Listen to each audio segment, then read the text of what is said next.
இன்றைக்கி லக்ஷ்மி ஸ்ரீ சமையல் அறையில் வந்து 1 மினிட்டில் சட்னி எப்படி ரெடி பண்ணுறதுன்ட்டு நம்ம பார்க்கலாங்க. நம்ம ரெடி பண்ணி வச்சுருந்தோம்னா 1 மினிட்டில் நம்ம சட்னி ரெடி பண்ணிடலாங்க. அதுக்கு என்னென்ன தேவை, எப்படி செய்கிறதுன்ட்டு நம்ம பார்க்கலாம் வாங்க. கேஸ் ஆன் பண்ணிட்டு கடாய் வச்சுருக்கேங்க. நான் இந்த கப்பால் தாங்க எல்லாம் அளந்து எடுத்துக்க போகிறோம். இந்த கப்பால் வந்து கடலை வந்து லைட்டாக சூடானா போதுங்க. நம்மளுக்கு ரொம்ப வறுக்கணும்னு இல்லை, லைட்டாக சூடானா போதும்.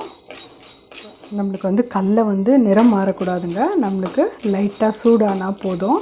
அந்த மொறுமொறுப்பு தன்மை வந்துச்சுன்னா போதுங்க நம்மளுக்கு. இப்போ பாருங்கள், எடுத்துடலாம். கலர் மாறல பாருங்கள், லைட்டாக சூடு தான் ஆச்சு. எடுத்துடலாங்க. எடுத்து ஆற வச்சிடலாம். நமக்கு 1 கப்பு வந்து கலக்காய் கொட்டை போட்டுக்கலாங்க. எல்லாம் வந்து மெஷர்மெண்ட்டு இந்த கப்பால் எடுத்துருக்கேங்க நான். நம்ம கலக்காய் கொட்டையும் வந்து நல்லா ஸ்லோவாக வச்சுட்டு நல்லா பொன்னிறமாக வறுத்து எடுத்துக்கலாங்க. கலக்காய் கொட்டையும் கலக்காய் வந்து நல்லா வந்து இந்த மாதிரி நம்ம ரோஸ்ட் பண்ணி எடுத்துக்கணுங்க. பாருங்கள், நல்லா வறுத்துட்டோம். இப்போ நம்ம இதையும் வந்து ஒரு தட்டில் வந்து நம்ம ஆற வச்சுக்கலாங்க. பாருங்கள், அதே கடாயில் கலக்காய் எடுத்துட்டு 1/2 கப்பு வந்து உளுத்தம்பருப்பு வறுத்துக்கலாங்க. நம்ம நீங்கள் கருப்பு உளுத்த பருப்பு கூட போட்டுக்கோங்க. 1/2 கப்பு போட்டு இதுவும் வந்து நம்ம நல்லா செவுக்க நம்ம வறுத்து எடுத்துக்கலாங்க. கலக்காய் கொட்டையை வந்து ஆறினவுடனே தோல் எடுத்துடலாங்க. தோலோடு நம்ம வந்து இந்த சட்னி பவுடர் ரெடி பண்ணோம்னா அது ஒரு மாதிரி தோர்ப்பு தன்மை இருக்குங்க.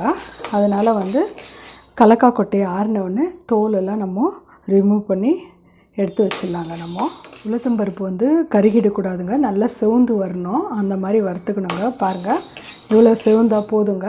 நம்ம இதை எடுத்து தட்டில் ஆற வச்சிடலாங்க. நம்ம இப்போ வந்து அதே சூட்டில் வந்து காஞ்ச மிளகாங்க 8 காஞ்ச மிளகாய் எடுத்து வச்சுருக்கேங்க. நான் ஆரத்துக்கு தகுந்த மாதிரி நீங்கள் எடுத்து வச்சுக்கோங்க. அது கூடவே வந்து சட்னிக்கு தகுந்த மாதிரி நம்ம கொஞ்சோண்டு கல் உப்பு சேர்த்துக்கோங்க. பாருங்க, கொஞ்சமாக கல் உப்பு சேர்த்துட்டேன். இதோட வந்து ஈரப்பதெல்லாம் வந்து சரியாக போயிடுங்க நம்மளுக்கு. வறுத்துட்டு நம்ம செஞ்சோம்னா கடாய் சூடுக்கே நம்ம இது வந்து நம்ம வறுத்து எடுத்துக்கலாங்க. உப்பில் ஈரம் இருந்தால் கூட சரியாக போயிடுங்க நம்மளுக்கு. எண்ணெய் ஊற்றி வறுக்கக்கூடாதுங்க. ஏன்னா எண்ணெய் ஊற்றி வறுத்தோம்னா நம்ம நிறைய நாளைக்கு ஸ்டோர் பண்ணி வச்சோம்னா வாசனை வருங்க. அதனால் எண்ணெய் ஊற்றாத நம்ம வந்து காஞ்ச மிளகாவும் உப்பும் நல்லா வறுத்துக்கலாங்க. உப்பும் வந்து மிளகாவும் நம்மளுக்கு வறுப்பட்டுச்சுங்க. அவள் தான் எடுத்துடலாங்க. நம்ம இப்போ இதே கடாயில் நம்ம வந்து 1 கப்பு தேங்காய் துருவந்து போட்டுக்கலாங்க. கொஞ்சமாக வந்து கறிவேப்பிலை போட்டுக்கலாங்க. நம்ம இதுலேயே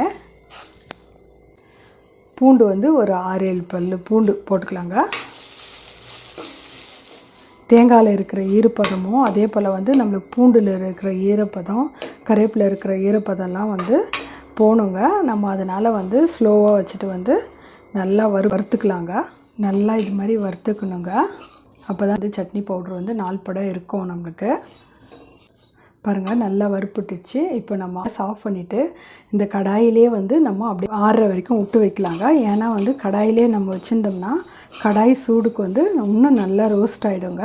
அதனால் கேஸ் ஆஃப் பண்ணிவிட்டு ஆறுற வரைக்கும் நம்மளுக்கு வச்சோம்னா நல்லா வந்து மொறுமொறுப்பு தன்மை வந்துடுங்க. எல்லா பொருளும் வந்து நம்மளுக்கு நல்லா ஆறி வந்துடுச்சுங்க. தேங்காய் பாருங்கள், கடாயிலே நல்லா விட்டனால நல்லா மொறுமொறுன்னு ஆகிட்டுக்குது. அதே போல் நான் வந்து கலக்காய் கொட்டையை வந்து தோல் எடுத்துட்டேங்க.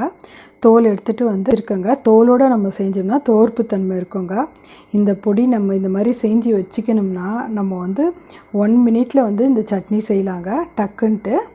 இப்போ பாருங்கள், இப்போ நல்லா ஆறிடுச்சு. இப்போ வந்து நம்ம மிக்ஸி ஜாரில் நம்ம போட்டுக்கலாங்க எல்லா பொருளையும் ஒன்றா. உங்களுக்கு வந்து சட்னி வந்து கொரன்னு வேணும்னாலும் கொரன்னு அரைச்சிக்கோங்க. நல்லா நைஸாக அரைக்கிறதுனாலும் அரைச்சிக்கலாங்க.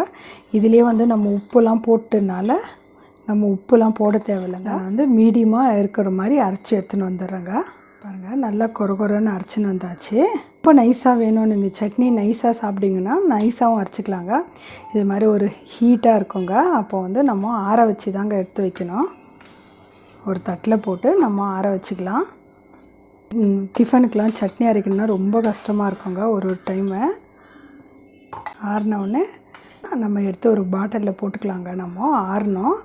நம்ம வந்து சட்னி அரைக்கிறது ரொம்ப கஷ்டமாக இருக்குங்க ஒரு டைமு. அப்போ வந்து இந்த சட்னி வந்து நம்ம ரெடிமேடாக செஞ்சு வச்சுக்கணும்னா சட்னி பவுட்ரை டக்குன்னு 1 நிமிஷத்தில் வந்து நம்ம சட்னி ரெடி பண்ணிடலாங்க. சட்னி பவுட்ரு நல்லா அரைச்சுங்க. இந்த மாதிரி வந்து நம்ம ஈரம் இல்லாத பாட்டிலில் நம்ம எடுத்து போட்டுக்கலாம். பாருங்கள், ஒரு 2 ஸ்பூன் எடுத்து போட்டுக்கலாம். நமக்கு சட்னி எவ்வளோ தேவையோ அதுக்கு தகுந்த மாதிரி எடுத்து போட்டுக்கலாங்க. நம்ம இது மாதிரி வந்து பசங்களுக்கு, ஸ்கூல் பசங்களுக்கு நம்ம இந்த மாதிரி நம்ம பவுடராக கொடுத்துட்டு பசங்க தண்ணி ஊற்றி மிக்ஸ் பண்ணிக்க சொல்லலாங்க. இல்லை ஆஃபீஸ் போகிறதுக்கு கூட நம்ம கொடுத்து அனுப்பலாம். இல்லை வீட்டில் நம்ம செய்யாத டக்குன்னு வந்து இந்த மாதிரி சட்னி செஞ்சிடலாங்க. தண்ணி ஊற்றி கலக்கிட்டு நம்ம தாளித்து கொடுத்துடலாங்க பசங்களுக்கு. டக்குன்னு செஞ்சிடலாம். இப்போ நம்ம வெளியே போயிட்டு வந்து டக்குன்னு நம்மளால் செய்ய முடியலன்னா இந்த பவுடர் செஞ்சு வச்சுருந்தோம்னா டக்குன்னு நம்ம மிக்ஸ் பண்ணிக்கலாங்க. தாளிக்காத கூட டேஸ்ட் ரொம்ப நல்லாயிருக்குங்க. நம்ம தாளித்து இன்னும் டேஸ்ட் நல்லாயிருக்குங்க. நம்ம தோசையோடு நம்ம மிக்ஸ் பண்ணி சாப்பிட்டாலும் டேஸ்ட் வந்து ரொம்ப நல்லாயிருக்குங்க. நீங்கள் இன்னும் கொஞ்சம் தண்ணியாக வேணால் கூட மிக்ஸ் பண்ணிக்கலாங்க. டேஸ்ட் வந்து ரொம்ப நல்லாயிருக்குங்க. நீங்கள் வந்து ஒரு டைம் செஞ்சு பாருங்கள். செஞ்சு பார்த்துட்டு உங்கள் ஃபீட்பேக் எனக்கு சொல்லுங்கள். லைக் பண்ணுங்கள், ஷேர் பண்ணுங்கள், சப்ஸ்கிரைப் பண்ணுங்கள்.